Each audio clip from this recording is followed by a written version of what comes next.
Welcome back to our Simple Healthy Life podcast, where our goal is to have real, insightful conversations on topics that we find interesting.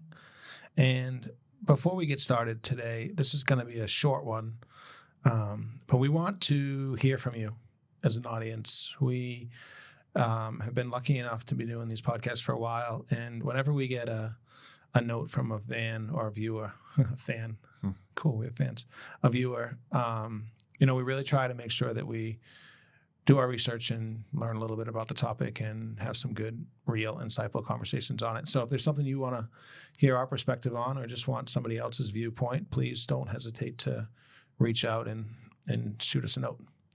So today, I thought it would be fun to throw a curveball at Ryan. We were going to talk a little bit about emotional intelligence, and I think he's all set up for that, but I don't want to talk about that now. Welcome to Simple Healthy Life. Yes. I want to talk about the fall and the change of seasons and this concept. We live in the Northeast, and for those of you that listen on other parts of the country, all the kids are going back to school. Everybody's world is changing a little bit. We're coming out of the summer and we're moving into a time where everything just changes a little bit. Would you agree? The fall in New England things just become a little different. The patterns are different. The traffic patterns are different. People are no longer just taking weeks of vacation off. It's more like this buckle down, get started to the new year type mentality. And I think for a lot of people that comes with some anxiety. And I think it comes with some trepidation. I mean, maybe it's from childhood where you got to go into a new grade and start with new teachers and new schools and new habits. But I think it's real. And I think the energy in the place I can start to tell is happening all around me. So I want to talk a little bit about that. What do you think about New England in the fall and kind of the anxiety around change?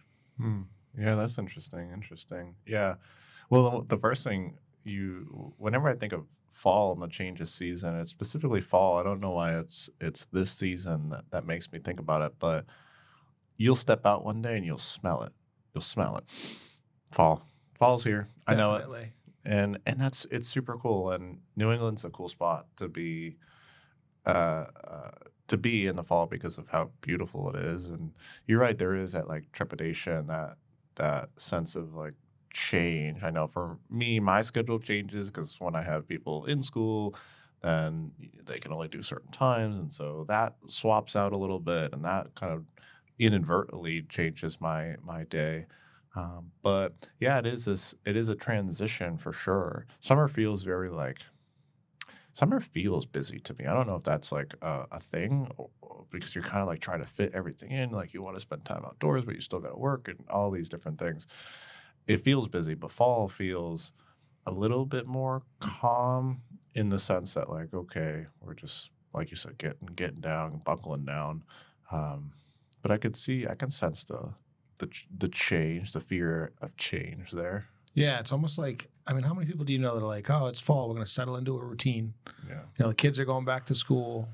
Now it's like you made all these adjustments and what to do with them, because you still have to work 9 to 5 or whatever, or you planned your summer vacations around like when you're going to go away, and there's only 10 weekends in the summer, which is a really kind of sobering thought. Mm-hmm. But now here we are, it's fall, and we need to develop, even the people that don't have kids like me and you, like we almost fall into this like developing this new routine. This like, all right, what's my fall workout schedule going to be like? What's going to be coming up? Isn't that strange how that works? Yeah. It's a cultural thing. Things start changing, and you're tasked with a response, even if you don't have kids or whatever.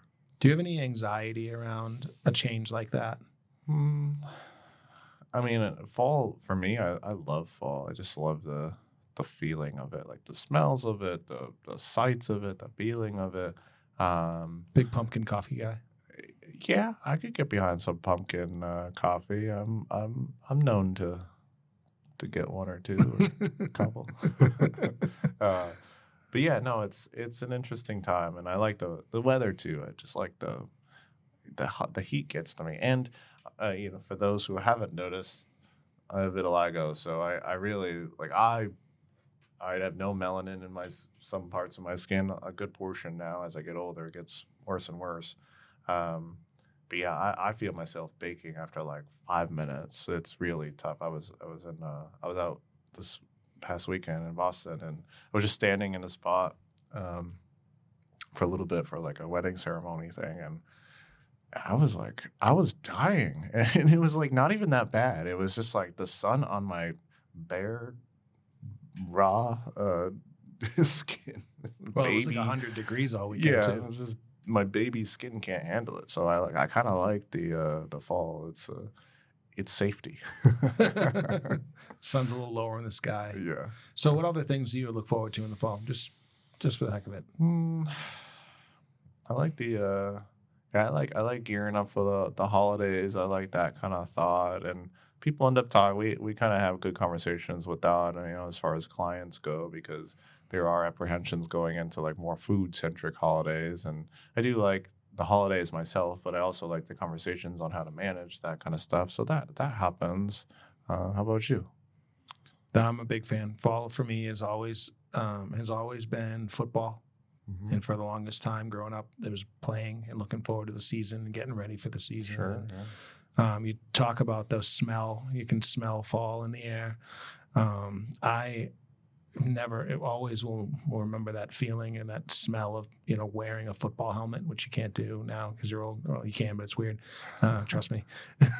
But, I like that type of stuff. I do love the fall vegetables. I love root vegetables. I'm a big fan of carrots and sweet potatoes. I like that becomes in season around here. I love the crispness, of the air. I like the fire at night. Like, summertime, we can still have a fire because the sun doesn't go down till late, but it's not the same. Like, I love the sweatshirt and jeans weather. Mm-hmm. I do like the pumpkin stuff. It doesn't get a little crazy. I fancy myself a pumpkin beer every once in a while, and I do like the pumpkin coffees. Pumpkin cheesecake is one of my favorite things on the planet, just so we're all clear. If anybody wants to provide me with pumpkin cheesecake, I can give you my address offline. But I think that it comes with this sense of, for me, it always comes with this sense of like, what do I want to do? Right? Like, I feel like I'm very lucky where a lot of the summer I end up kind of like putting things on hold. I'm like, I'd rather go to the beach. I'd rather take this vacation. I want to go to the mountains. I want to go to the Cape. I want to do all these things. I'm constantly kind of being busy, keeping myself busy with all the stuff I really want to do. And then as the fall comes around, I feel a sense of like, all right, what's the right thing to do now? How can I better myself? Should I buckle down and get more speaking engagements? Should I buckle down and spend more time at our labs? Like, what are the things that I want to do? And I think a lot of people have that same mentality. I do think it's rooted in this going back to school, got to, get started again, get back on the learning path, get back on these things. And I think that, you said it the other day, right? We're mimetic, right? And we've seen our people do this for year after year after year. I mean, we spent 12 years in school doing it. So that's 12 times where summer ended, we started this new thing. And then we get out of school and we go to college. And what happens? Summer ends and we start this new thing. And then we get out of college and we go to grad school. And when does that start? That starts in the fall. And eventually we're 24, 25 years old, and we're in this path. We're on this kind of the same thing. And I would argue or ask the listeners to really identify, is that happening to you right now? Because if it is, check in. Do you have some anxiety around it? Do your kids have some anxiety around it? Is it something that you can, now that we brought it up, now that you spent the 10 minutes listening to us, is it something that you can identify as a positive, right? Not just a anxiety-inducing feeling that the summer's ending and and we got to go back to school. Yeah. I hear a lot of people like bemoaning the end of summer, and isn't that an interesting thing when there's so much to look forward to in the fall, and there's maybe less so, but there's some things to look forward to in the winter and in spring, right? Like maybe maybe it's a good time for you to be reflective on how you view change, right? The change is a constant. It's the only constant. And so, you know, loving that is a really powerful trait. If you could love change, then what problems do you have? Yeah, you're going to be in an environment that's going to be conducive to love all the time. Yeah. And don't start to think about the end of summer, and more start to think about the beginning of the new season, the beginning of the new school year, a new beginning. You know, it's easy. We always think of spring as the new beginning, right? The flowers start to come out and it's a beautiful time of year. But maybe take a few minutes when you're listening to this or when you're done listening to this. And if it does come out, when I'm pretty sure it's coming out, we're going to end up, look at the new colors you see, right? Everything that was green is now orange and yellow and red. You know, it can be the most beautiful time of the year. In fact, it is my favorite time of the year in New England. So, you know, take some time and really spend a few minutes looking at all of the beauty that fall can bring. It's a good challenge for folks to embrace a lot of the things, especially people have been listening over the last over a year now. I mean, longer than that. I mean, we're probably closer to 2 years at this point. Yeah, we will be actually. It will be almost 2 years by the time this comes out, which is incredible. So It's pretty incredible. yeah, so practice some of the things. Take it as a challenge, right? We just talked about, MJ just mentioned going for a walk and noticing the colors, right? Noticing novelty. We had a podcast on that. Go check that one out. About how noticing something new is how you actually learn to enjoy it, right? Being mindful, right? Taking time that you're away from screens and just saying, I'm going to do this 5-10 minute walk.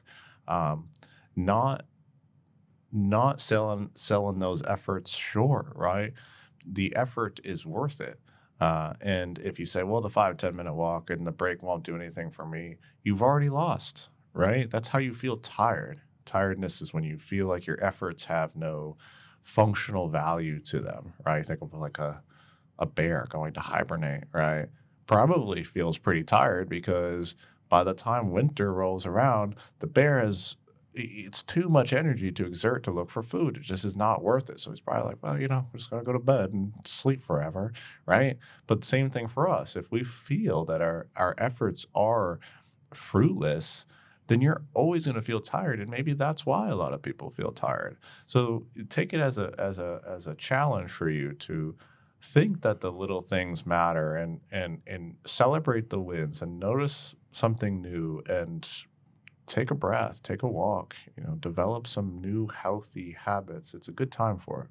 I love that. Well, so we wanted to keep this one short. We wanted you to just do a little recap on the way we feel about fall. So fall is here, and hopefully you can smell it in the air. If not now, then soon. And when you do, think about this and think about all of the amazing things that are yet to come. And we'll work on finishing the year of 2025 strong. Thank you. Thanks. Have a great day, everybody.